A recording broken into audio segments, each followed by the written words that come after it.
Before the break, you heard retired General Tony McPeak make his case for military action in North Korea. We went back in our archives and found an interview with the general from 2003 at the start of the Iraq War. It was a war he did not agree with. Even then, the general said, we had it backwards. We should be focused not on Iraq, but North Korea. However else you feel about what Saddam Hussein has done, it's a regional problem, not a global problem. So we've elected to go to work on a secondary problem while a major problem festers, and one that we better turn our attention to quickly. That was 14 years ago, and another reason the general feels we've waited long enough. Here's another interesting historical note. We've been in a similar situation before. In 1994, President Bill Clinton was threatening military action in North Korea. Former President Jimmy Carter inserted himself into the situation as a private citizen. He traveled to Pyongyang, met with President Kim Il-sung, and came away with a resolution that avoided a conflict. President Carter stopped briefly in Portland on his way back from Korea. And now, of course, since I'm just a private citizen and don't have any authority, all of the agreement will have to be confirmed, through official channels, which might take several days. But I think the crisis that was possibly approaching war has been defused. Which makes this point interesting as well. The Financial Times reported on April 27th, 1 month ago, that the Trump administration sent a representative to Georgia and asked former President Carter to steer clear of North Korea. Add to that a recent meeting in Washington, D.C. In a rare move, President Trump called all 100 senators to the White House for an emergency briefing on the crisis in North Korea.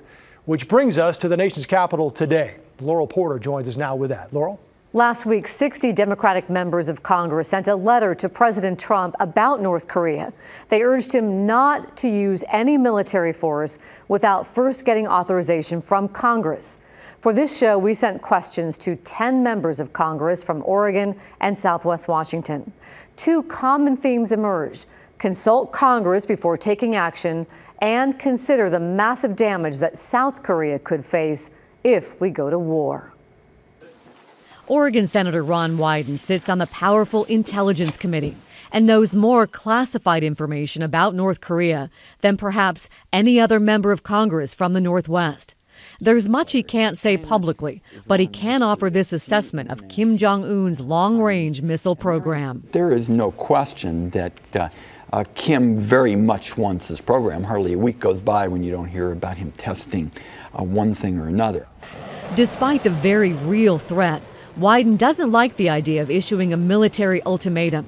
He thinks instead we should apply more pressure on China to get tough on North Korea. I don't think we've really pushed China anywhere near hard enough to be tough with North Korea economically, starting with trade. Senator Jeff Merkley says there is no perfect solution in North Korea. He says military action risks huge collateral damage in South Korea. You're talking tens of thousands of people who would die of one of our allies immediately.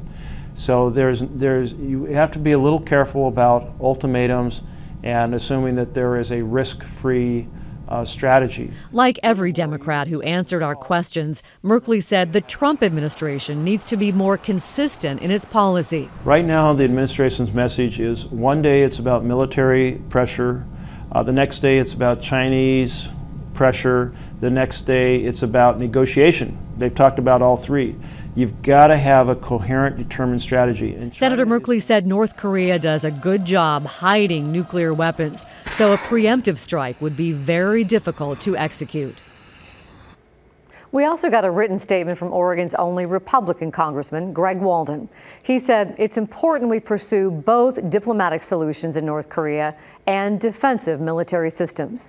He also agrees China must apply its own diplomatic pressure on the North Koreans. We posted much more from every other Northwest member of Congress on our website, kgw.com. Ahead. We have to be extremely calm. In the nuclear age, we cannot saber rattle. A former Oregon Congresswoman calls for restraint and a world view. Also, a former state lawmaker says North Korea is trying to get our attention. I think it's a very serious threat. We need to recognize and we need to understand that. John Lim has strong ties to South Korea. What he wants the U.S. to do next.